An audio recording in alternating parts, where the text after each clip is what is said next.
जिंदाबाद जिंदाबाद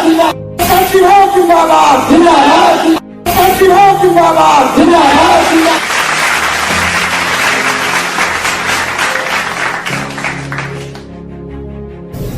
बाबा साहब अंबेडकर को मानने वाले देश के चारों पांचों कोनों में 4-5 जातियां हैं। वो जातियां बाबा साहब अंबेडकर को क्यों मान रही हैं? मद्रास का परिया बड़ी जाति है शेड्यूल कास्ट की, वो बाबा साहब को क्यों मान रही है? पंजाब का चमार और उत्तर प्रदेश, पश्चिमी उत्तर प्रदेश का चमार, ये बाबा साहब के साथ क्यों लगे? और बंगाल के चंडाल बाबा साहब के साथ क्यों लगे? क्योंकि बाबा साहब अंबेडकर के सुनने से पहले वो लोग मनुवादी समाज व्यवस्था के खिलाफ संघर्ष कर रहे थे।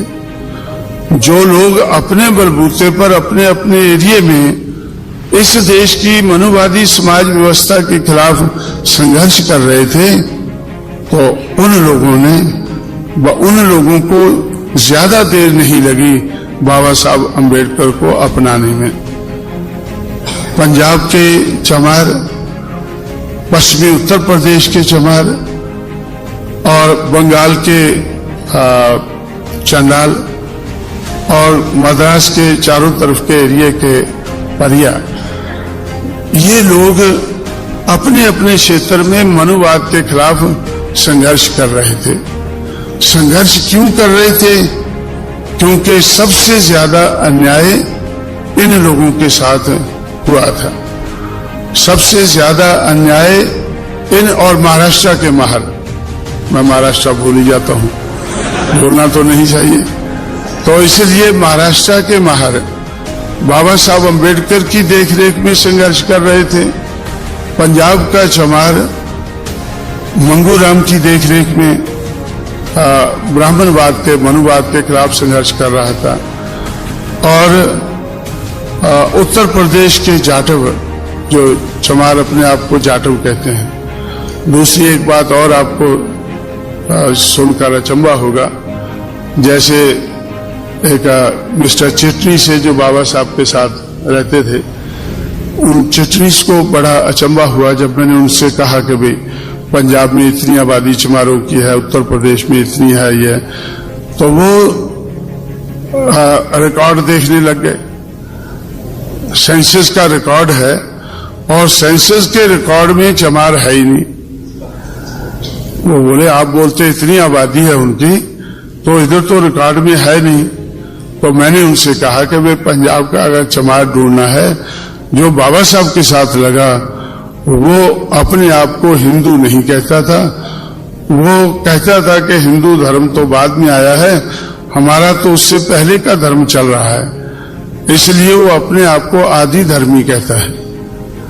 जो पंजाब का जो रिबेल चमार है, ब्राह्मणवाद के खिलाफ जो चमार है, वो अपने आप को आदि धर्मी कहता है, और वेस्टर्न यूपी का अपने आप को जाटव कहता है।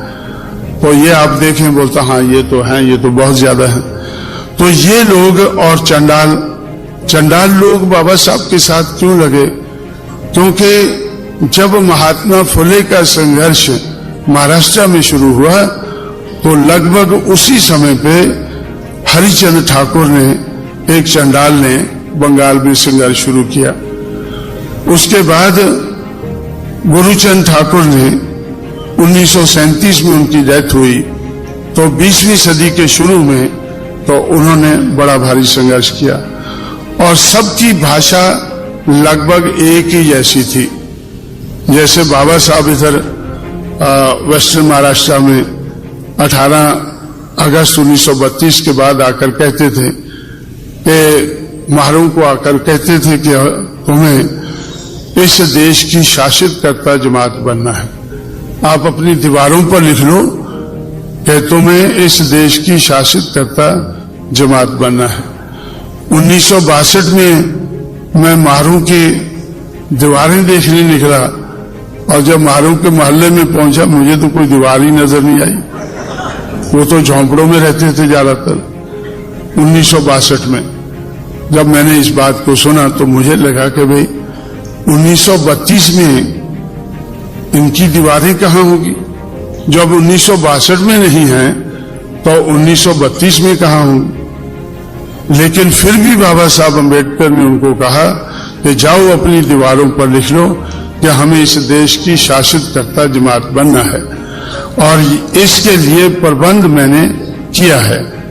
बराबरी के वोट का अधिकार मैं आपके लिए लाया हूं, और 18 अगस्त 1932 को आपको बराबरी के वोट का अधिकार मिला है। इस वोट का से इस्तेमाल करके आप लोग इस देश के शासक बन सकते हैं, या अपने हितों की रक्षा करने वाली सरकार आप लोग बना सकते हैं। तो उससे मुझे पहले तो अचंभा हुआ, लेकिन 1962 तक उनके मकान बहुत कहीं कहीं है, शहर में है, इधर है, और ज्यादातर तो वो झोंपड़ों में रहते हैं। तो ऐसा मुझे लगा कि बाबा साहब को मालूम नहीं था 1932 में कि मेरे लोगों के, मेजॉरिटी लोगों के तो मकान ही नहीं है। और 1962 में जब मैं पूना में अपने दफ्तर में जाता था शाम को, तो मुझे सड़कों पर चिल्लाते हुए बच्चे नजर आते थे, सुनाई पड़ते थे, आई भागड़ी, माँ रोटी कहते हुए।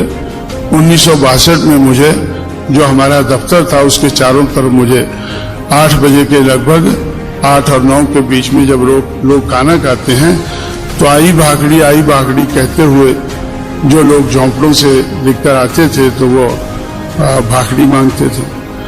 तो इसलिए तो इस हालत को देखकर मुझे ऐसा लगा कि बाबा साहब अम्बेडकर ने जो कहा कि जाओ अपनी दीवारों पर लिख लो कि हमें इस देश की शासितकर्ता जमात बनना है, वो असलियत से तो बहुत दूर थी, लेकिन बाबा साहब अम्बेडकर की वो चाहत थी।